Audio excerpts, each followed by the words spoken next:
When Pelosi visited Taiwan in August, China launched missiles around Taiwan. But this time they didn't. Why is that?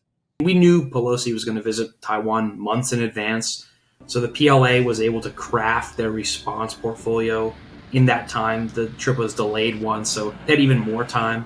The CCP is kind of walking on a bit of a tightrope right now because they had a bit of a success with their meeting with Macron. The Taiwan issue was not broached. They waited until Macron and von der Leyen left to do these exercises. So, at least from my point of view, there are a number of factors, but I think it's important to recognize that I don't think they wanted to overreact too much. Do you think these large scale incursions will continue even after the 3 day military exercises? There was, at least from my analysis, an operational pause towards the end of March to prepare for this.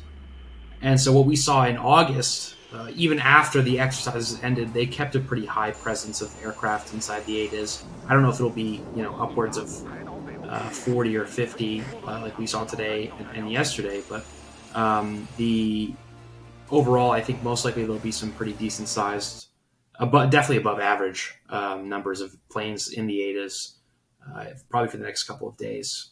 And will this be a new normal in the Taiwan Strait?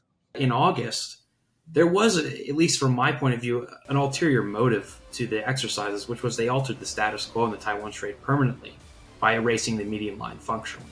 Beijing never recognized it. But in August, there were a few hundred median line crossings, and there hadn't been median line crossings since late 2019 and 2020, when there were only a few dozen.